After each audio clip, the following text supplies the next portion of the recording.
आज का जो दिन गुजरा है, 2 अप्रैल का जो दिन गुजरा है, क्या समझते हैं कि ये दिन आकर के ऐसे ही चला गया? ये आपकी पीठ में खंजर भोंक करके गया है।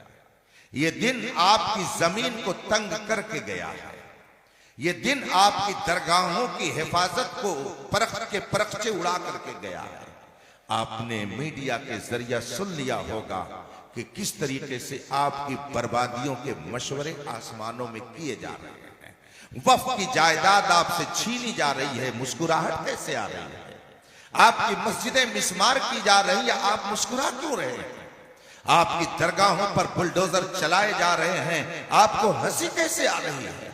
हिंदुस्तान का वो बादशाह जिसने अदल इंसाफ से पूरे हिंदुस्तान को भर दिया था, जिसके अदल इंसाफ की दास्तान बयान करने पर गैर मुस्लिम मुंसिफ मुअर्रिखीन भी मजबूर थे, अंग्रेजों ने भी जिसके अदल इंसाफ की दास्तान को किताबों में लिखा है, आज उसकी कब्र को तोड़ने का मुतालबा किया जा रहा। आप हंस कैसे रहे हैं? आप अजाब में गिरफ्तार हैं। यह और बात है कि आदमी का जब एहसास मर जाता है तो उसके ऊपर चाहे बुलडोजर चलाया जाए या उसके ऊपर मिसाइल गिराई जाए, उसको कुछ एहसास नहीं होता है। इसीलिए शायर ने कहा था, जगह जगह के तुझे थक चुके हैं हंगामे, निशाते लज्जते ख्वाबे गिरा बदल डालो।